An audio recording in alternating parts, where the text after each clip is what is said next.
Il est dit qu'à l'époque préhistorique, même si le danger rôde partout sur la terre ferme, ce n'est jamais une bonne idée de se jeter à l'eau.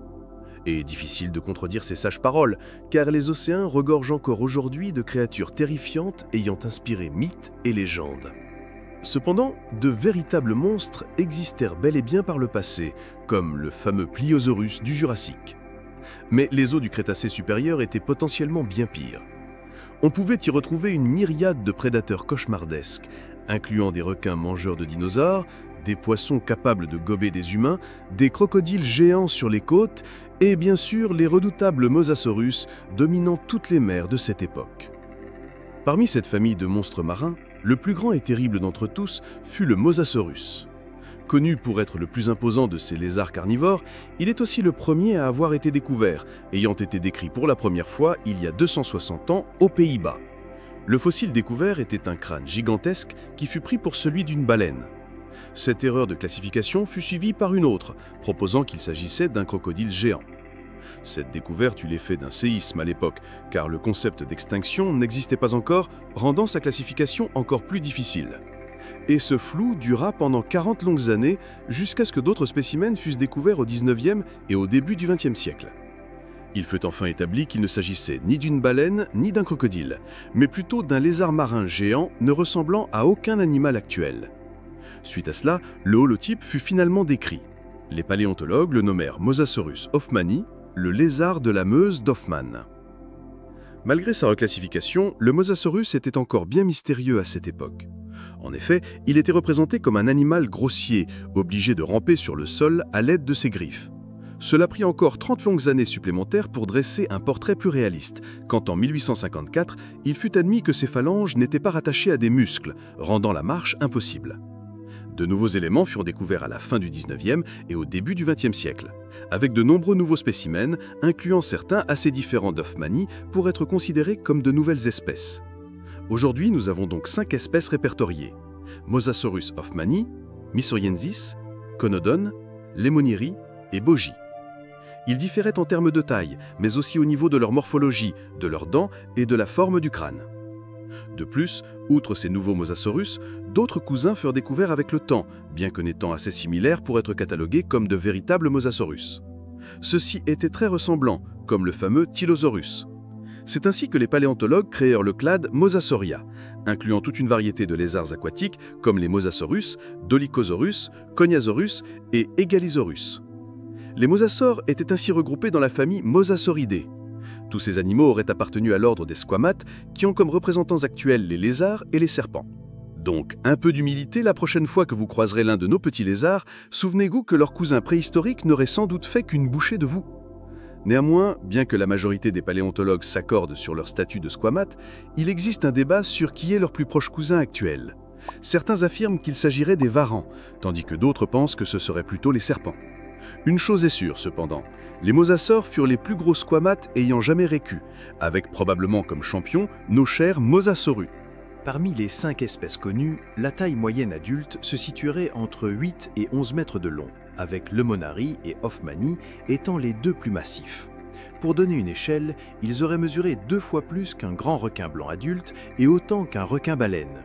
De plus, grâce à une morphologie assez robuste, les Mosasaurus furent assez lourds, avec pour des spécimens de 11 mètres un poids dépassant les 10 tonnes. Ceci en faisait donc des animaux plus lourds que n'importe quel théropode, y compris le T-Rex. Et ce n'est pas fini, car il existait une grande variabilité en termes de taille, signifiant que parfois, certains spécimens grandissaient bien au-delà des 11 mètres. La plupart de ces monstres auraient été des Hoffmanni, avec l'exemple du Mosasaurus de Penza. La taille reste très incertaine à cause du manque de fossiles, mais grâce à son crâne démesuré, les scientifiques ont déduit une longueur de 17 mètres. Il est considéré comme le plus grand Mosasaurus jamais découvert, mais un autre spécimen pourrait le détrôner. Ce nouveau spécimen est connu grâce à quelques fragments de crâne, notamment un morceau de l'oreille interne 1,5 fois plus large que celle d'un Mosasaurus moyen, pouvant indiquer une taille hypothétique de 18 mètres de long pour 15 tonnes. Cet individu aurait donc eu une taille comparable à celle de la plupart des baleines, telles les cachalots et les baleines à bosse. Avec une telle stature, ce Mosasaurus n'aurait pas seulement été le plus grand carnivore de son époque, mais de tout le Crétacé. Cette créature était sans conteste le super prédateur de son environnement. Cependant, son atout principal n'était pas son gabarit, mais plutôt ses mâchoires terrifiantes. Le crâne et les mâchoires du Mosasaurus étaient assez massifs par rapport à sa taille, accueillant des rangées de dents en mesurant parfois plus de 7,6 cm. Elles étaient conçues pour lacérer ses proies plutôt que pour trancher ou broyer, avec 2 bordures coupantes de part et d'autre de la dent. Cette structure caractéristique les rendait plus résistantes, augmentait leur pouvoir perforant et aidait à retenir les infortunés animaux qui tombaient entre ses mâchoires. Pour ajouter au cauchemar, ces reptiles disposaient aussi d'une morsure exceptionnellement puissante, peut-être même supérieure à celle des pliosaurus. La superposition de l'os frontal et de l'os pariétal créait une structure rigide solidement rattachée au reste du crâne par de profondes sutures osseuses. Cette adaptation permit au Mosasaurus de développer des muscles pouvant appliquer une force impressionnante, indiquant que cet animal avait une morsure purement dévastatrice. Celle-ci aurait été estimée entre 900 kg et 1 tonne 100 par centimètre carré, soit 4 fois plus qu'un crocodile marin adulte. Avec une telle morsure, des dents robustes et polyvalentes et sa taille impressionnante, un Mosasaurus adulte pouvait probablement tuer n'importe quel animal au sein de son environnement. Ainsi, il avait un régime alimentaire assez diversifié, incluant de grands poissons osseux, des requins, des céphalopodes, des oiseaux, des tortues et tout un tas d'autres reptiles marins. Un fossile d'Halopluron, une tortue géante, fut découvert avec de profondes marques sur sa carapace, caractéristique d'une morsure de Mosasaurus. La forme et la profondeur de ces lacérations indiquent un assaut brutal. Une autre preuve de la sauvagerie de ces monstres fut retrouvée dans l'estomac d'un spécimen vieux de 75 millions d'années, celui-ci ayant ingurgité un poisson de 1 mètre après l'avoir totalement réduit en charpie. De plus, le ratio en carbone isotopique de ces lézards carnivores suggère que même les plus grands animaux marins n'étaient pas à l'abri de ces mâchoires. Les taux en carbone isotopique étaient extrêmement bas, ce qui peut s'expliquer par une alimentation basée sur de grandes proies comme des tortues de mer géantes et d'autres grands reptiles marins. Outre sa puissance brute, cette bête avait un autre atout dans sa manche, sa vitesse. Les scientifiques estiment que sa gigantesque queue aurait joué un rôle prépondérant pour se déplacer, ondulant rapidement de droite à gauche à la manière des poissons. Ce mode de locomotion était extrêmement efficace et aurait permis au Mosasaurus d'atteindre une vitesse maximale proche des 50 km/h. Les nageoires étaient aussi vitales, permettant aux reptiles de manœuvrer avec précision. À noter qu'elles étaient assez robustes et puissantes pour leur taille, grâce notamment à des muscles pectoraux développés. Ces monstres marins étaient donc de véritables torpilles téléguidées, souvent percutant leur proie à toute allure. Ceci est démontré par de nombreuses blessures sur les nageoires. Il est probable que cette vitesse soit surtout utile lors d'embuscades, qui, selon les paléontologues, était sa méthode de chasse principale. L'indice majeur pour cette théorie serait la taille et la structure de ses yeux. Très grands et disposant d'un sclérotique développé, ces 2 éléments auraient permis une vision binoculaire exceptionnelle. À l'opposé, les scans de sa boîte crânienne révélèrent que son odorat était assez peu développé pour un reptile, indiquant que le Mosasaurus était un prédateur actif et non un charognard. Celui-ci était en effet incapable de détecter les carcasses à distance.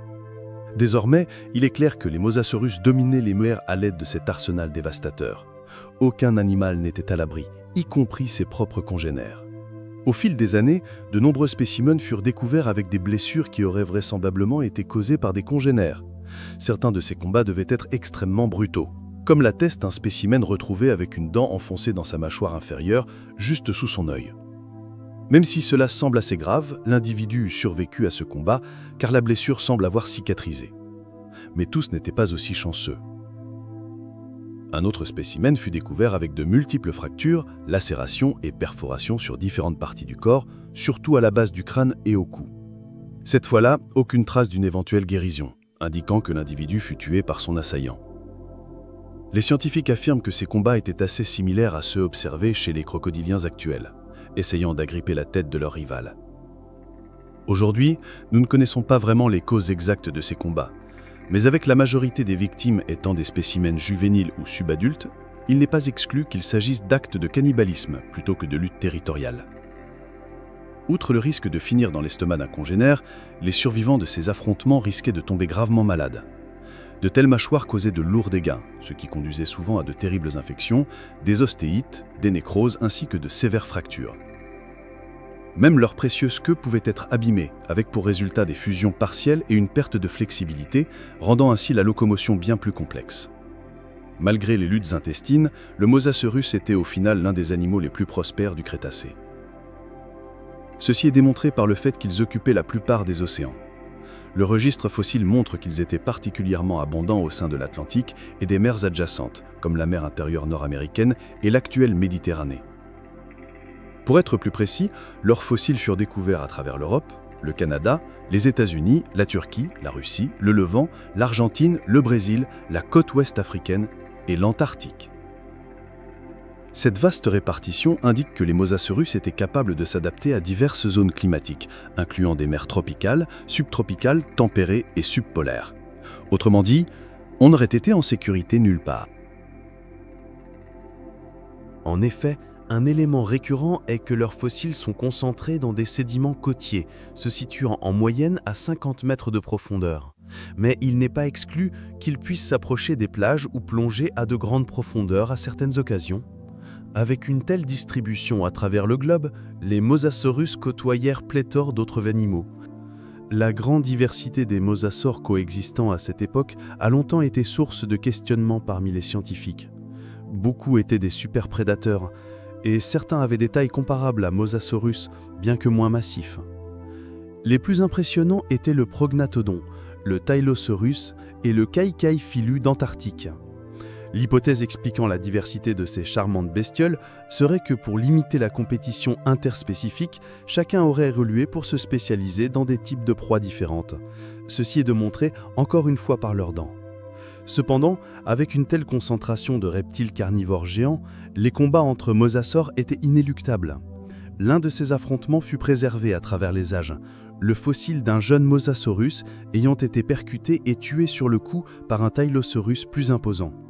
De telles luttes devaient être spectaculaires et assez fréquentes, car les mosasaures, tout comme les mégaloptériens, étaient à l'apogée de leur règne à la toute fin du Crétacé. En effet, ils étaient même en pleine radiation évolutive, conquérant et dominant tous les milieux aquatiques, quand soudain, il y a 66 millions d'années, tout s'arrêta. Les Mosasaurus avaient prospéré pendant 16 millions d'années, avec les premiers fossiles datant d'il y a 82 millions d'années. Au final, aucune de leurs formidables adaptations ne put les sauver durant l'extinction Crétacé-Tertiaire. Les études sur cet événement montrent que les populations de mosasaures furent totalement dévastées par l'effondrement de l'écosystème et les tsunamis cataclysmiques. Ceci est attesté par quelques fossiles littéralement écrasés par le choc.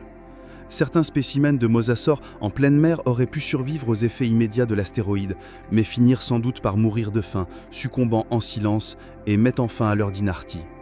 Ainsi donc s'éteignirent les derniers grands reptiles marins.